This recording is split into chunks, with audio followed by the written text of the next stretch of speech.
plan Merci, international. la parole est à Monsieur Olivier Marleix.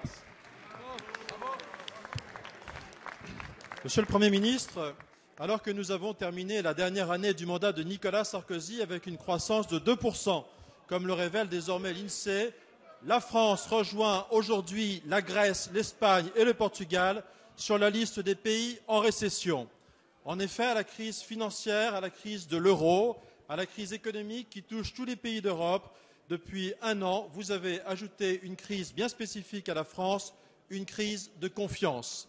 Cette récession, c'est le fruit de votre politique brouillonne, qui a alourdi le coût du travail avec la suppression des heures supplémentaires, qui a supprimé la TVA compétitivité un jour pour l'augmenter le lendemain sur des secteurs moteurs comme le bâtiment, et qui toujours fait le choix de taxer plus les entreprises et les entrepreneurs plutôt que de réduire les dépenses publiques.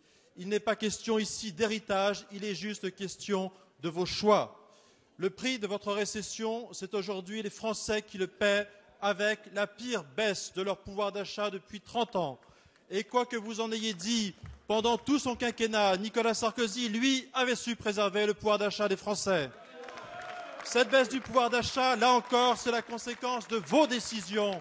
La suppression des heures supplémentaires, l'augmentation de 16 milliards d'euros d'impôts sur les actifs et sur les retraités, et bientôt la hausse de la TVA et la baisse des allocations familiales. Alors oui, comme le disait ce matin sur le quai de la gare M. Hollande, l'heure est grave. Depuis un an, vous avez installé tous les courants du PS à Bercy avec pas moins de 7 ministres au discours contradictoire. Mais qui est le vrai patron que réclame même M. Fabius ?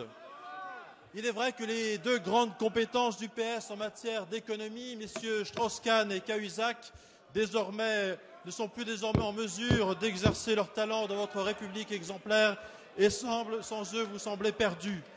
Quand allez-vous, monsieur le Premier ministre, répondre à la gravité de la situation et donner à notre pays la ligne économique dont il a besoin ? Monsieur Bernard Cazeneuve, ministre chargé du budget.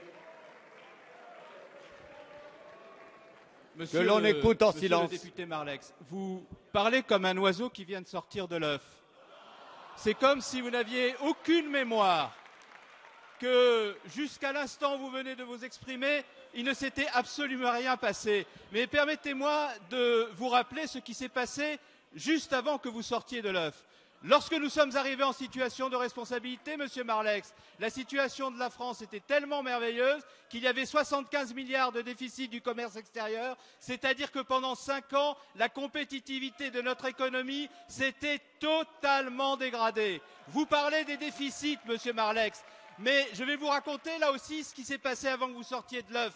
Lorsque nous sommes arrivés en situation de responsabilité, le déficit de la France, le déficit des comptes publics s'était constamment creusé. Je rappelle les chiffres que je donnais tout à l'heure.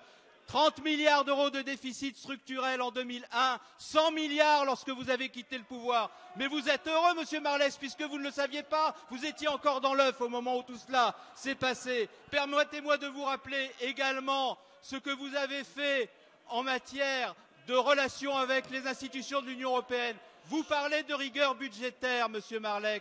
Mais lorsque Nicolas Sarkozy est arrivé en situation de responsabilité, il s'est précipité à Bruxelles pour expliquer qu'il fallait qu'il obtienne des institutions européennes une dérogation au respect des règles budgétaires sur lesquelles la France s'était engagée.